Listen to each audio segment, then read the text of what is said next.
తెలుగువారి number 1 choice Telugu matrimony. Tirumala శ్రీవారి లడ్డూ ధర పెరుగుతుందా? లడ్డూ తయారీతో టీటీడీకి నష్టం వస్తోందా? లడ్డూ ప్రసాదం తయారీకయ్యే ఖర్చు పెరిగిపోయిందా? దీంతో టీటీడీపై అదనపు భారం పడుతోందా? చూద్దాం. తిరుమల శ్రీ వెంకటేశ్వర స్వామిని దర్శించుకునేందుకు రోజు వేల సంఖ్యలో భక్తులు వస్తుంటారు.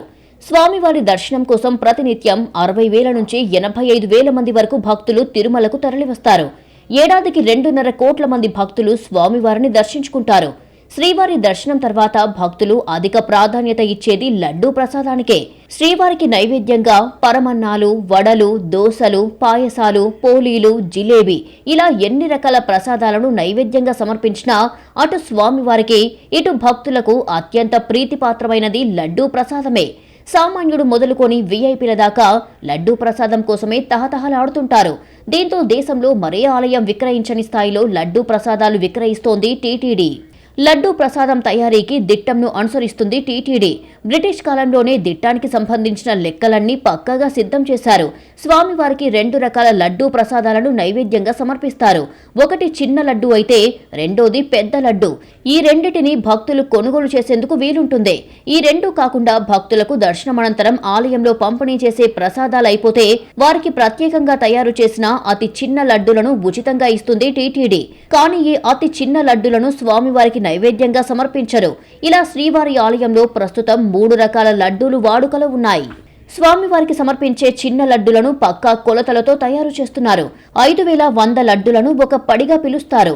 ఒక పడి లడ్డూల కోసం 200 కిలోల శనగపిండి, 400 కేజీల చక్కెర, 35 కేజీల జీడిపప్పు, 5 కేజీల యాలకులు, 17.5 కేజీల ఎండు ద్రాక్ష, 10 కేజీల కలకండ, 185 కిలోల నెయ్యిని వినియోగిస్తారు.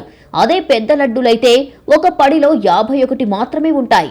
వీటి కోసం 16 కేజీల చక్కెర, 1.2 కేజీల పప్పు, 640 గ్రాముల ఎండు ద్రాక్ష, 320 గ్రాముల యాలకులు, 7.2 కేజీల శనగపిండి, 6.6 కేజీల నెయ్యి, 420 గ్రాముల బాదం పప్పును వినియోగిస్తారు. గతంలో లడ్డూ ప్రసాదాన్ని భక్తులకు అనేక విధాలుగా పంపిణీ చేసేది టీటీడీ. 2021లో లడ్డూ పంపిణీకి సంబంధించి ఒక విధానాన్ని అమలు చేయడం ప్రారంభించింది టీటీడీ. దర్శనం చేసుకున్న భక్తులకు ఉచితంగా ఒక లడ్డూ ఇస్తోంది. అదనంగా కావాలంటే 50 రూపాయలకు ఒకటి చొప్పున కొనుగోలు చేసుకోవచ్చు. అప్పట్లో ఒక లడ్డూ తయారీకి అయ్యే ఖర్చు 34 రూపాయల వరకు ఉండేది. భక్తులకు ఉచితంగా ఇచ్చే లడ్డూ కారణంగా టీటీడీపై 85 కోట్ల వరకు భారం పడేది. అయితే అదనపు లడ్డూల విక్రయంతో ఆదాయం 250 కోట్లకు పైగానే ఆదాయం వచ్చేది. ప్రస్తుతం లడ్డూ విక్రయాలపై ఆదాయం తగ్గింది. వినియోగించే ముడి సరుకుల నాణ్యత ప్రమాణాలను పెంచింది టీటీడీ. దాంతో తయారీకి అయ్యే ఖర్చు కూడా పెరిగింది. ఇప్పుడు ఒక్కో లడ్డూ తయారీకి 48 రూపాయల వరకు ఖర్చవుతోంది. ఉచిత లడ్డూల కారణంగా టీటీడీపై ఏడాదికి 120 కోట్ల భారం పడుతుంది. మరోవైపు అదనపు లడ్డూల విక్రయాల ద్వారా వచ్చే ఆదాయం తగ్గుతోంది. ఏటా శ్రీవారిని 2.5 కోట్ల మంది భక్తులు దర్శించుకుంటే లడ్డూల విక్రయం 12 కోట్లు దాటేసింది. ఓవరాల్ గా నెలకు 1 కోటి లడ్డూలను తయారు చేస్తోంది తిరుమల తిరుపతి దేవస్థానం. టీటీడీపై అదనపు భారం పడుతున్నప్పటికీ గతంలో కంటే ఇప్పుడు లడ్డూ నాణ్యత పెరగడంతో భక్తులు కూడా ఆనందం వ్యక్తం చేస్తున్నారు.